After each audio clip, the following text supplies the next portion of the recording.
प्रधानमंत्री मंदिर प्रांगण में पहुंच चुके हैं। डमरू की ध्वनि के साथ, शंखनाद के साथ प्रधानमंत्री यहाँ धीरे धीरे मंदिर प्रांगण में आगे बढ़ते हुए यहाँ पर स्वस्ति वाचन हो रहा है। स्वस्ति वाचन हमारे में होता है।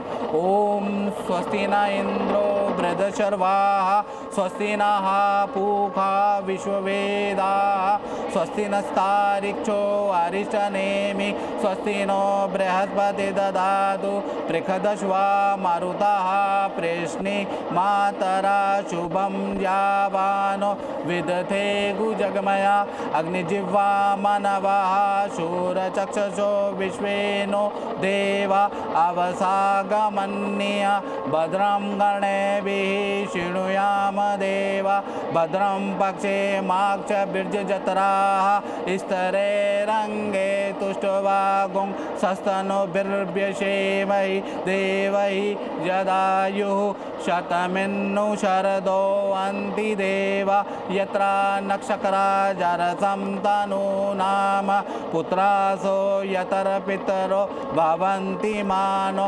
मध्यारीरिखतार्युर्गन्तो ओम आदित्यो आदितिर्माता स पिता स पुत्राः विश्वे देवा आदितिः पंचजना आदिर्तजातमदिर्तजानित्वम् ओम पयः पृथिव्यां पयो ओखदिकु पयो दिव्यन्तरिक्षे पयोदाः पयस्पति प्रदिशा शन्तुमयम्।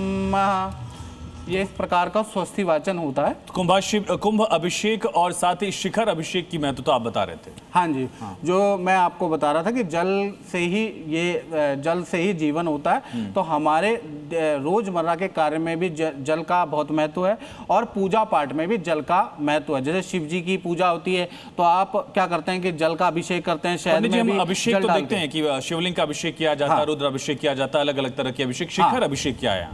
शिखर अभिषेक का मतलब ये होता है कि जैसे जीर्णोद्धार कोई हम मंदिर करते हैं तो उसमें हम क्या करते हैं, या कोई घर भी हम करते हैं, कोई जीर्णोद्धार करते हैं तो हम एक कलश लेते हैं। कलश के अंदर हम 7 चौराहों का जल ले लेते हैं, अगर ये इजी अवेलेबिलिटी है। नहीं तो 7 तीर्थों का जल ले लेते हैं। तो इस प्रकार से तीर्थ का जल रखकर और हम उसको मंत्रों के साथ में भूमि के अंदर डालते हैं। और भूमि के अंदर आप, क्योंकि यहाँ तो भूमि है तो पूरा का पूरा बना हुआ है, तो हम इसको क्या करेंगे, हम इसको ऊपर शिखर पर लगाएंगे।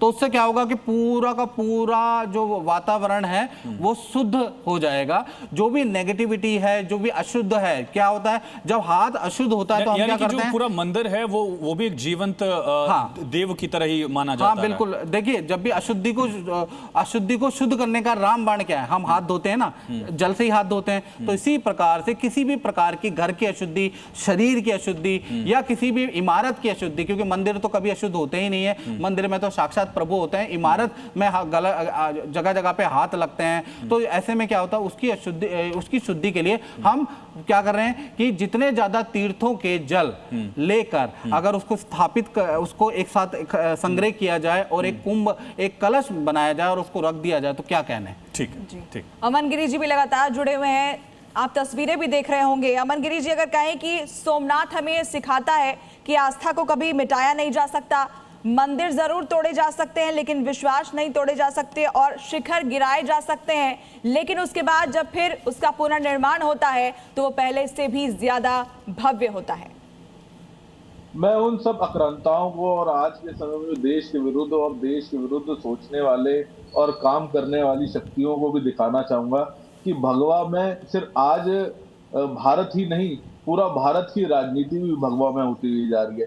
किस तरीके से आप सोमनाथ से लेकर कलकत्ता की माँ काली, जिस तरीके से माँ काली घाट के भी दर्शन आपके जो सीएम हैं अधिकारी जी, उन्होंने दर्शन करे, और आज हमारे प्रधानमंत्री जी साक्षात धर्म ध्वजा को लेकर सोमनाथ को लेकर आ रहे हैं। ये सनातनियों को और आज की युवा पीढ़ी जो जेनजी है उनको बड़ी प्रेरणा देती है और एकता, अखंडता और समरसता का पाठ भी पढ़ाती है कि अगर हम एक रहेंगे तभी हम अखंड हो पाएंगे, जब हम अपने समाज में समरसता लाएंगे तभी हम एक हो पाएंगे।